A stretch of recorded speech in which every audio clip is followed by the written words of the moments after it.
Hi Phila, si Bashing na pud ni and welcome for another episode of my mini vlog. Ug karong adlaw mangita na pud mi ani og kaayuhan. Adlaw man nga Domingo busa ting grocery na pud para pangbalon sa mga estudyante. Ug medyo distansya man ni ang among adtuan karon busa nagbook na lang mi ani og taxi. Pwede ra man gud unta namo sakyon og metro pero daghan man mi so maghati-hati na lang mi sa pamiliti. Kauban day nako karon ang akong tanugo nga igsuon si Heps ug syempre ang akong brother-in-law nga si Patrick Castro TV. Pa-support pud in taon mi ninyo mga ma'am ug sir ha. Ug dili pud mo, aw salamat.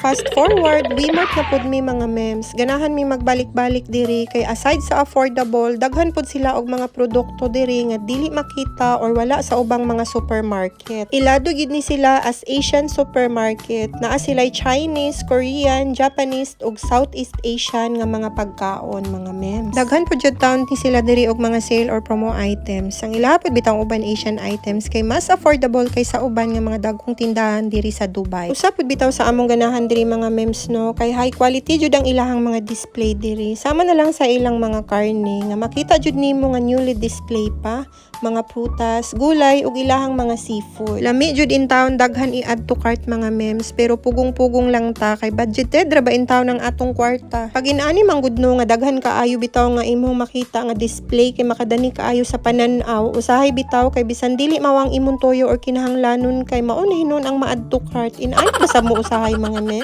At this point kay nag-sightseeing din mi ani sa akong igsuon nga tanugo mga memes no. Kay ganina pa lang daan pagsulod namo din ani kay nakita na manggud namo ang boat sa Free Taste. Nagbagut-but jud taon mi aning orasa kay dili manggud approachable si ate nga tindera. Di pud baya mi kaingon nga wala siya sa mood kay once manggud mang customer ta dapat friendly pud baya ta, especially parehas ta nga Pinoy ba. Sa bagay dili man gid malikayan usahay nga kanang wala bitaw ka sa mood madala na lagi nato sa atong trabaho.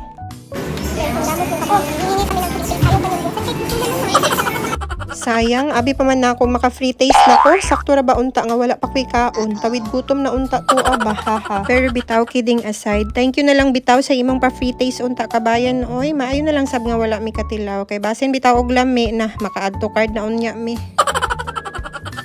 So mag-move on na taan ni atong pa-free taste mga memes be. Padayon na taan ni atong pagpamalingke kay makalimot na punta sa atong main purpose ani. Naampayan jud ni akong sisterit karon og pang-add to cart kay last time nga nag-anhimi diri wala man siya kauban. So karon makapamili jud siya sa iyang mga gusto. Sama na lang aning Korean seaweeds nga barato ra pud mapalit diri kay sakto pud nga naka-promo. Tuod ba kabantay ba mo nga pag adlawng Domingo na gani kay makalabad jud og ulo. Kapoy manggud og huna-huna usahay ug unsa na pud ang akong ipabalon sa akong estudyante.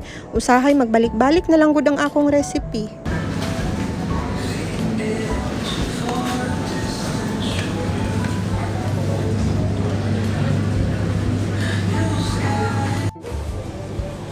Ano? Ang gagaling ng talong nila. Pero yung kilo 19. So 19.90. Pero napaka-fresh. 20 yan. Masarap to sa gisa-gisa. Kuha tayo, 3 lang.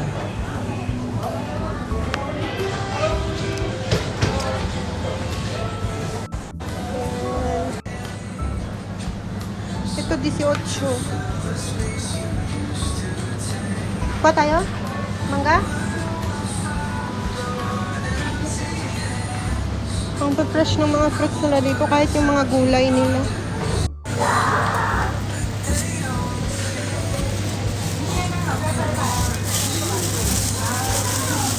Tingnan ko nga ano mga pinili mo. Tiningnan mo ba to? Hindi to maganda. Ito. Ang lalaki ng apple nila.